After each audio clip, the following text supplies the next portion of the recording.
Hello and welcome to my knife channel. Well, I've seen a couple of comments on this particular knife that one guy said he saw someone cut just a t-shirt with it and the blade folded up. And I've seen that picture of the blade folded up. And I was wondering how that could happen because mine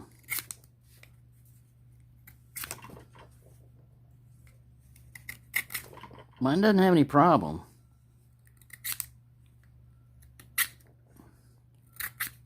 Coming back on me, but I looked at the design and it's kind of odd the way they did this design. It's not like a normal liner lock.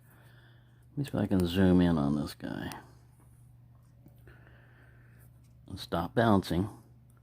All right, what you got that holds the blade in place is a little ball detent.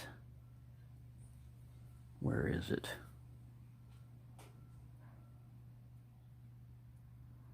Right there, right underneath that china. There's a little ball bearing down in there on the liner lock, and that's what engages the lock when it's closed, in theory. When it opens up, instead of a normal liner lock going all the way over like that, there's a little ledge there. You see that little ledge? So that's their interface on this. I would say that this knife is not a super heavy-duty knife. If you look, I can get a little flex. Let me get this guy focusing and stop bouncing. I can get a little bit of a flex. But in order for this thing to go up that high, I would have to have less metal back here, and it would have to jump off this notch, which is not much. That's not much of a notch there. It's not very deep. Let me get another liner lock and show you the difference. Alright, I've got my Elementum here, and you can see it still has the same little detent type of thing. I don't see a detent in the blade up here. Maybe there is. Yeah, there is a little ball back there, it looks like.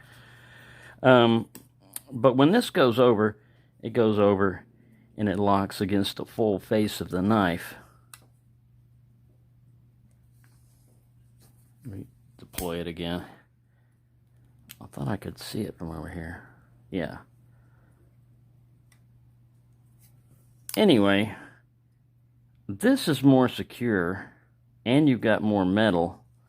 And of course this one doesn't flex, and it's what would keep it from going beyond that? This metal, basically. If you didn't have that lock bar there, it still wouldn't go all the way up because it's hitting the blade stop up there. This one doesn't have a blade stop. The blade stop is basically the back of the knife right here.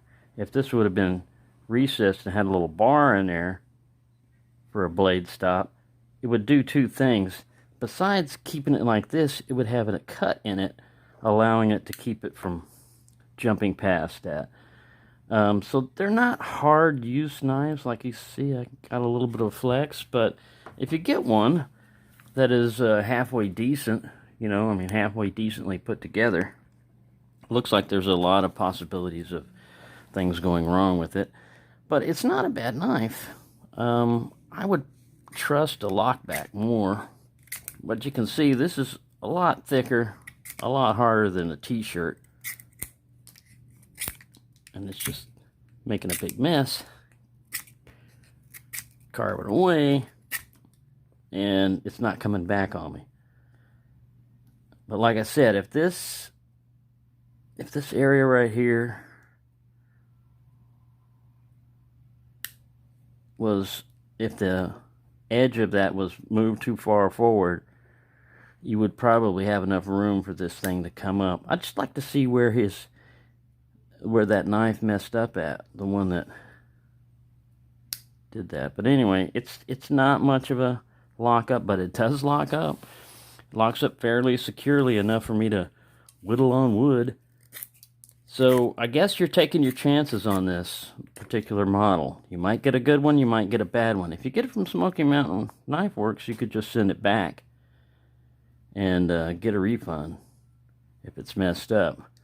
I don't know if they've got these in stock anymore. I don't think so. This is an older model. Anyways, that's an update, another update. I've done like 3 different updates on this thing. But mine locks up. That little bit of play that comes up is not that noticeable. I'm also keeping my thumb up here on the back of the lock when I do that, just as a place to put it, and I don't feel anything coming up. So there you go. I guess you take your chances on these kind of liner locks with Rough Ryder. Maybe Case did it differently, did it better. But that's all I got for this one.